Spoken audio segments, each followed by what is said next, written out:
Good morning students. जैसा कि आप लोगों को पता है, ऑनलाइन व्याख्यान श्रृंखला के द्वारा हम भौतिक भूगोल बीए पार्ट फर्स्ट के लिए विषय को देख रहे हैं। इसमें आज हमारा व्याख्यान संख्या 19वां जो चट्टान तथा उसके प्रकार से संबंधित है।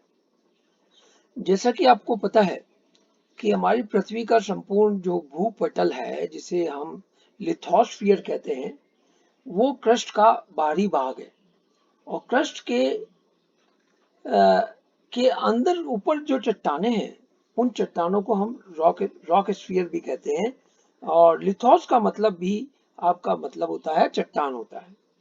तो जो भूवैज्ञानिक भाषा में चट्टान जो है वो एक बड़ी विस्तृत परिभाषा है।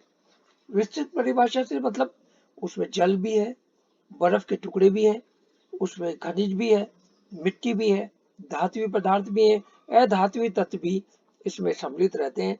तो ऐसे असंगठित भाग को हम या संगठित भाग को हम चट्टान के रूप में कहा जाता है। अभी तक वर्तमान तक पृथ्वी के ऊपर 110 मूल रासायनिक तत्वों का पता लगा है और इन जिनसे ही ये हमारी क्रस्ट की मुख्यतः इन्हीं तत्वों से रचना हुई है। इनमें भी 110 मूल रासायनिक तत्वों में से 8 जो तत्व हैं वो महत्वपूर्ण है। इन 8 तत्वों में जैसा कि विदित है आप लोगों को कि ऑक्सीजन है, उसका सर्वाधिक प्रतिशत है। उसके बाद सिलिकॉन आता है, उसके बाद एल्यूमिनियम आता है, उसके बाद लोहा है और लोहा है और उसके बाद में कैल्शियम आ जाता है और उसी प्रकार से सोडियम आता है, पोटेशियम आता है, मैग्नीशियम आता है क्रमशः। परंतु कुल मिलाकर अगर हम इनको देखें तो इसके अंतर्गत जो सर्वाधिक जो तत्व हमारे यहाँ पर पृथ्वी के धरातल पे जो पाए जाते हैं वो मुख्यतः फेल्सपार क्वार्ट्स हैं जो रॉक्स का जो कॉमन पार्ट ये माना जाता है। इस प्रकार से हमारी संपूर्ण पृथ्वी के धरातल के ऊपर और उसके आंतरिक ऊपरी भाग में लगभग वर्तमान तक 2200 खनिजों की खोज हुई है, जिनमें से 25% प्रमुख खनिज है। जैसा कि मैंने आपको पूर्व में बताया कि उन खनिजों में फेल्सपार और क्वार्ट्ज सर्वाधिक महत्वपूर्ण है, जो हमारे उसमें पृथ्वी के धरातल में पाई जाती है। तो अतः चट्टाने जो है मूलतः खनिजों के संयोग से बनती है, इसलिए ये चट्टाने खनिज के समुच्चय हैं, यानी कि ये वो है। तो इस आधार पर हम ये कह सकते हैं कि जो चट्टाने हैं वो खनिज तथा मूल जो तत्व हैं उन दोनों से मिलकर बनती है। और इनके बनने की दृष्टि से हम इनको 3 मुख्य भागों में बांटते हैं, जैसे कि आपको विदित है। इग्नेस रॉक यानी कि आग्नेय चट्टाने, दूसरा प्रमुख प्रकार है सेडिमेंट्री जिसे अवसादी चट्टाने कहते हैं या परतदार चट्टाने भी कहते हैं।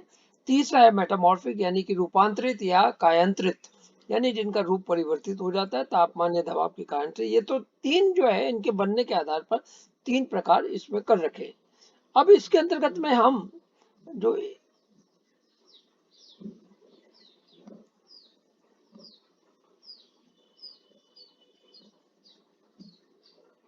इसमें अब हम जो मूल पहली जो चट्टान है उस पहली चट्टान को हम देखते हैं तो उसमें पहली चट्टान जैसा कि सामने आपके स्क्रीन पे दिख रहा है कि इग्नेस रॉक है, यानी आग्नेय चट्टान है।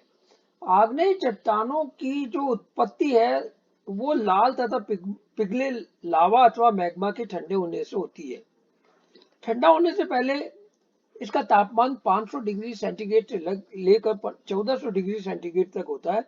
परंतु ठंडा होने के तरीके के आधार पर यानी कि समय लगने के आधार पर इसकी रचना बेसाल्ट, ग्रेनाइट या डोलेराइट या गैब्रो आदि का रूप धारण कर लेती है। तो उस आग्नेय शहर जो चट्टाने हैं ये लैटिन भाषा के इग्नस शब्द से बनी है, जिस इग्नस का अर्थ होता है अग्नि होता है, यानी कि क्योंकि तप्त लावा से मिलकर बनती है इसलिए इसको हम आग्नेय चट्टान के नाम से कहते हैं। और इसके शैल के निर्माण में तप्त व द्रव पदार्थ के ठंडे होकर जमने से इनका निर्माण होता है। अत्यधिक ऊंचे तापमान के कारण से भूगर्भ में स्थित पदार्थ तरल अवस्था में पाया जाता है, जिसके ठंडे होकर जमने से ठोस आग्नेय शैलों का निर्माण होता है।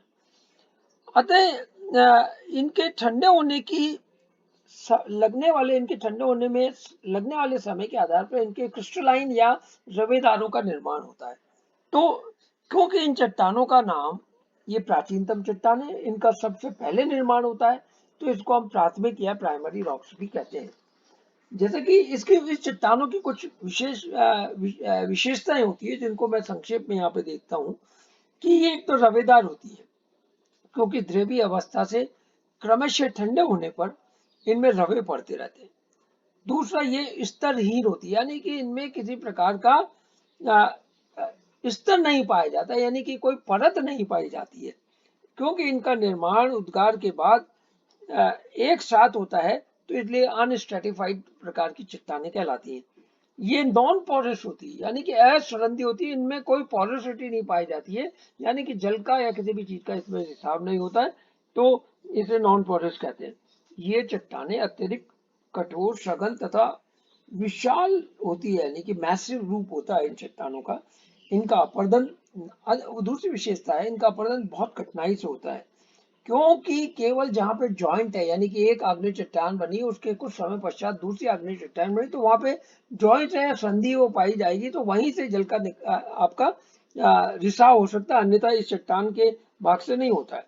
इस इन चट्टानों पर रासायनिक अपक्षय, यानी जिसे हम केमिकल वेदरिंग कहते हैं, उसका ही का प्रभाव बहुत कम पड़ता है, क्योंकि इन चट्टानों का निर्माण तप्त पिंडों से हुआ है, तप्त लावा या मैग्मा से होता है, तो इसमें कोई जीवाश्म नहीं पाए जाते, इसमें किसी भी प्रकार का फॉसिल्स नहीं मिलता है।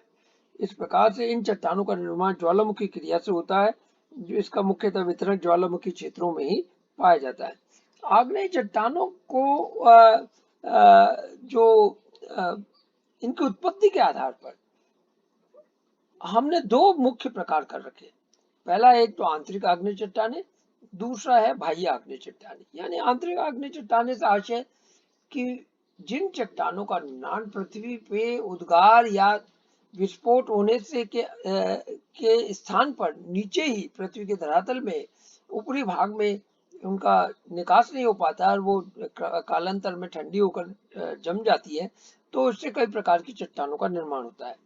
इनमें भी दो मुख्य प्रकार कर रखे हैं, एक तो पाताली आग्नेय शैल और दूसरी है मध्यवर्ती मध्यवर्ती आंतरिक आग्नेय शैल। कि ये आंतरिक आग्नेय शैल के जो दोनों जो भाग हैं, इनमें इनका विभाजन का आधार गहराई के आधार पर है। पातालीय यानी कि बहुत गहरे भागों में जमा होने वाली चट्टानों को पातालीय कहते हैं, जिनका निर्माण बहुत गहरे भागों में होता है। और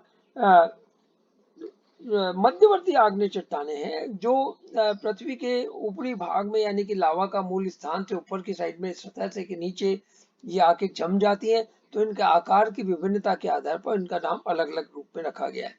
जैसे बैथोलिथ है, इनका जो बहुत गहरे तथा असमान आग्नेय उभरे वाले भाग है, इनका आकार गुंबदाकार होता है, तो बैथोलिथ भी एक प्रकार है। इसी प्रकार से लोकोलिथ है, इसी प्रकार से फैकोलिथ है, इसी प्रकार से लोपोलिथ है, इसी प्रकार से सिल है, क्रमशः डाइक है, सिडार है। ये सब आंतरिक आग्नेय चट्टानों के अंतर्गत मध्यवर्ती आंतरिक आग्नेय चट्टानों की श्रेणी में आते हैं। दूसरा जो आग्नेय चट्टान का जो प्रमुख प्रकार है, वो बाह्य आग्नेय शैल है।